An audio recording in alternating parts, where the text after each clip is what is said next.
Hello ladies and gentlemen, welcome to another episode of Noobs to Pros. In today's episode, we'll be learning how to play the regular Tiger.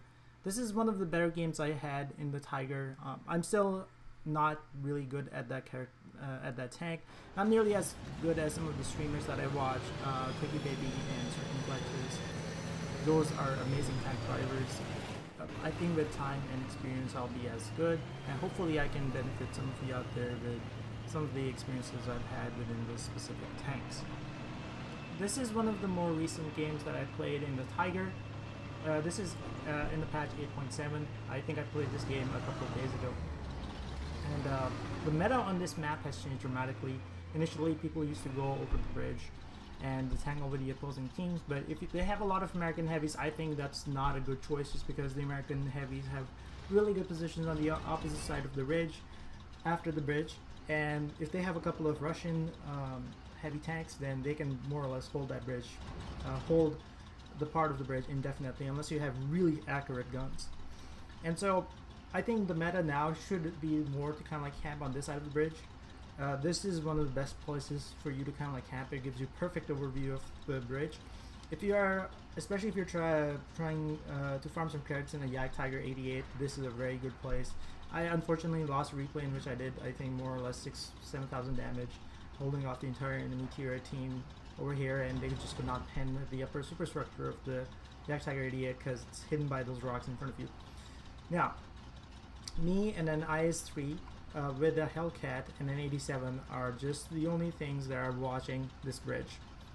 Now, it's always important to keep in mind the strengths and weaknesses of your tank. Now, I know my tank's strengths are it has a very accurate gun. Its weakness is it has no gun depression and very flimsy armor at the front. So I've angled my tank as acutely as I can while using those rocks to hide the side of my tank. And I'm going to use the accurate gun and the high penetration of this to damage the tanks that are coming. And now I'm going to keep blasting away at the enemy tanks that come over the bridge and make them pay for sort of like over-engaging in a over-engaging in a position in which they have a lot of disadvantages. In this scenario, usually what you should do is you should just hang back at the ridge and send the majority of your team the other way. In this map in particular, in this game, you can see that the majority of our team actually does go the opposite way, and I'm here along with a handful of tanks trying to hold this bridge. I honestly have no idea what the rest of the team on this side of the bridge actually did. I did not look at the post-game comment. It was sort of like map screen or sort of like, sorry, the results screen in that much detail to kind of like figure out whether they did damage or not. But they fall very quickly and without doing that much damage. Your aim should always be to at least take a tier for tier, at least. That means that if you die, you take one of their tanks of an equivalent tier with yourself. Now here I am trying to hit the weak spots on the T-2064 and the IS-6. I am trying to aim for the Commander's Cupola, which is sort of more easily, which I'm more easily to hit more consistently if his tank is standing still. That shot, many of you people might think is somewhat of a DD shot, but you have to remember the IS-6 does not have really good armor in the front. The only way, I mean, let me just make that clear. The thickness of the armor on the IS-6 is pretty bad. The only reason why that tank has good armor is the sloping. And if IS-6 moves his tank in a certain way that the slope becomes ineffective, you can easily pen that tank. I mean, I have penned the IS-6 multiple times by firing straight down at it while I was camping in my tank destroyer over a ridge while the IS-6 tried to assault me. Now, this IS-6, I think, more or less just got bored of just standing there taking punishment, and he says, you know, let's go over that bridge and, you know, do some damage. So I hit the IS-6 where I think his driver's hatches, which is in the front, which is another weak spot on the IS-6, and I do damage. I try to hit the M26 Pershing flush in the middle of the hull, which I think is pretty weak, but it still does no damage. Now I'm aiming for the Commander's Cupola on the T-2064, again, and I'm gonna keep on trying to hit that so long as the tank is going straight back in a straight line. And this is one thing, if you're driving a T26C4 or the Super Version, you should keep in mind. You should always never go back in a straight line. It's just asking for trouble. If you go back like in a very predictable fashion, you are gonna get destroyed by anybody like me, or I'm just a very average competent player. I'm not one of the best players. If somebody knows exactly what they're doing, they can make Swiss cheese out of your tank, and you won't be able to use this, you know, superb armor that the T26E4 enjoys in the front. Now I'm just holding this position again, not overcommitting, even though because we are just two tanks here. One's a Hellcat, one's a Tiger, and there's a tier 8 medium and a tier 8 premium tank sitting on the other side. Now I'm watching the map at this moment, and I look at my tank and I angle it more acutely just to make sure that if there's any bounces, if anybody tries to hit the hull, it actually bounces. But they keep on aiming for my, I think my commander's hatch, and they keep on missing and hitting the gun mantlet. Now there's no action at this point, and the T-34 goes forward bravely to try to spot some of those tanks, and I make it, you know, I do some damage to the M26 Pershing, who kind of like just forgot that I was just sitting there, and I take a blind shot at the M26 as I saw his turret moving, so I was guessing that his turret would be there. I don't know whether that actually hit or not. The damage counter doesn't tell you if, I don't think it tells you if you don't see damage going off, because that would be a dead giveaway that you're hitting something. So I mean, I think I hit it, and now I'm trying to find a place to hit the M26 Pershing. In hindsight, when I wanted to hit the Pershing in the hull, I should have used a couple of my APCR rounds, the gold rounds, just because the APCR gets normalization. So if I hit something at an angle, much more likely to penetrate. Now I'm actually, since I know that we are more or less are going to lose this game, just because I look at the tiers on both sides, and I know our FCM, you know, did pretty, you know, tried, or, you know, our Centurion tried, I guess, but we're not going to win this game. So I tried to do a little bit more damage. I missed my shot there. I should have aimed slightly back and let the T-26E4 sort of like come into the target. Unfortunately, the 87 blocks my progress, and I can't do any more damage.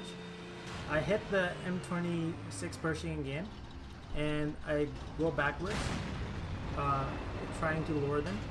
I don't know what the FCM did. He was probably shooting at them from back there, but I don't know whether he was hitting anything or not. I try to take out the Super Pershing, but it's one too many, and I unfortunately wind up losing my tank. This replay is aptly named, I guess, Heartbreak Ridge 2. You can watch the first one, which I have uploaded before. It's called, it's in the same channel, called Heartbreak Ridge, in which I do almost the same thing in my Yak Panther. A little bit more damage, tier 7 game. I don't know whether it was a tier 7 game or tier game, but you can look at the replays and check it out. And the last of our tank, Centurion Mark 1, dies, and that is the end of that. Now for the second replay is a little bit more interesting. This time we'll be talking about the ELC AMX, which is a tier 5 scout from the French line. It's an amazing tank. I absolutely adore this tank. I've used it in many games. I often do not take this tank really seriously, just because its radio is pretty weak for a scout. If it had really good radio, it would be an amazing scout. And that's one of the many reasons why I just play ELC as more of a, you know, when I want to have a really laid back game and not take playing world tanks that much more seriously. Now first of all, I'm going to scout over here on the ridge, going that way. There's absolutely nothing to have. Like, I cannot accomplish anything going the other way into their spawn, just because about 99% of the time there'll be somebody on the bridge, and he can probably one-shot me or two-shot me, and I won't be able to do any kind of spotting. I would be extremely lucky if I could go get out of it without, you know, with my life, but I don't want to take that chance. So I come over here on the ridge, hoping to see if the enemies are advancing through the river towards our capture point. And I only spot a Jack Panther, which was actually spotted by somebody else, and I spot another tank. I think it was the type T-34. But I move forward to see if I can spot the Yak Panther again, but I'm guessing he was behind some buildings or his camouflage rating was really high that I was not able to spot him. And so I don't want to take the chance and stick around there. And so I tell myself, you know, let's go forward and let's just do some more scouting. Now, as far over right now, I'm just thinking let's just go down and through the path that leads by the river. But then I see the ELC, and I don't want the ELC to kind of like get back towards our RD.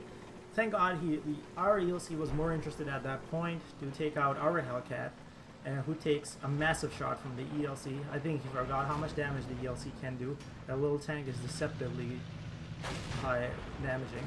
And so we just evaporate their Hellcat as well and trade one Hellcat for another Hellcat.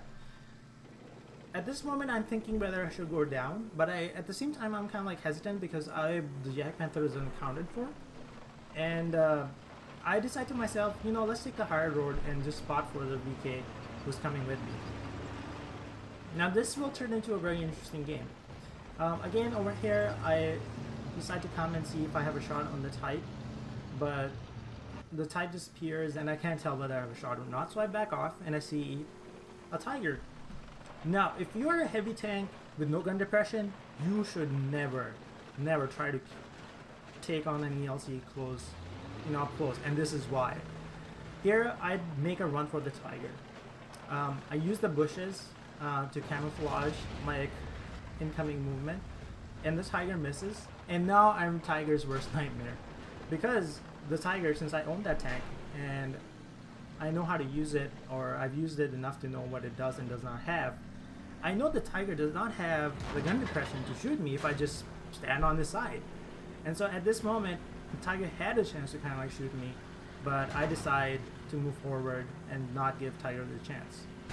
Now at this moment, I should have just turned into the Tiger and shot another round, but then at this point I kind of like realized that the VK should be able to take care of the Tiger, as the Tiger is reversing in a straight line back, and the VK has more than enough penetration, even with its worst gun, one of the bad guns, to kind of like take care of it. Now I don't know what's around this corner, and at the same time I know I have to go check it out because I'm the scout. So as soon as I turn, I see one of my worst nightmares, an SU-100, who I think had the 122mm gun, which does 390 average damage. So if he high rolls, he can one-shot me. So I do what ELC should do, is I come around and I shoot the SU-100 and then I park on the side. I was lucky that I got the track shot as well. You know, you should not try to aim for a track shot in the ELC just because it doesn't have a turret, so you don't actually have time to kind of like keep moving at the same time. So if you shoot something, you have to stop, disengage, and start moving again. Now I don't know whether the M44 was actually gonna aim and try to take me out, because I'm the scout, and generally, like most of the RD players, have a bad tendency to prioritize targets that are not that important generally. They will try to get kills. They'll try to do, maybe 100 damage to a tank when their shell can do maybe 500-600 damage to any other tank. And unless there's a tank who's just camping and hiding, I don't see why RD takes such shots. Many times I've seen tanks that I'm about to kill, RD will just blast them to smithereens, whereas on the other flank, we'll be losing tanks like crazy. Now we spot the M44, and I think I don't even get a chance to shoot at it. But I see the KV-2, and an ELC is again the KV-2's worst nightmare. I actually owned this tank briefly. I actually sold it. I actually don't like dirt guns that much. I only use them to get through some of the tanks quickly, but I don't think they are competitively a good, sort of like, they're not balanced guns. You can do way more damage than you should be able to. And so I hit the KV-2 in the side and set him on fire. And now I'm thinking to myself, there's only 2 tanks on the enemy team who can come back fast enough to stop us from capping if all 3 of us get into the cap circle pretty fast. And that's either the SU-122 44 or their Hellcat. But when all of us enter into the cap circle. I don't know whether they were thinking they were gonna out cap us or whether actually somebody made an effort to come back. I never found this out, but we actually win this game by just straight up capping. So hopefully, guys, I hope you enjoyed this video. Please subscribe and leave a comment, and I'll hope to see you soon.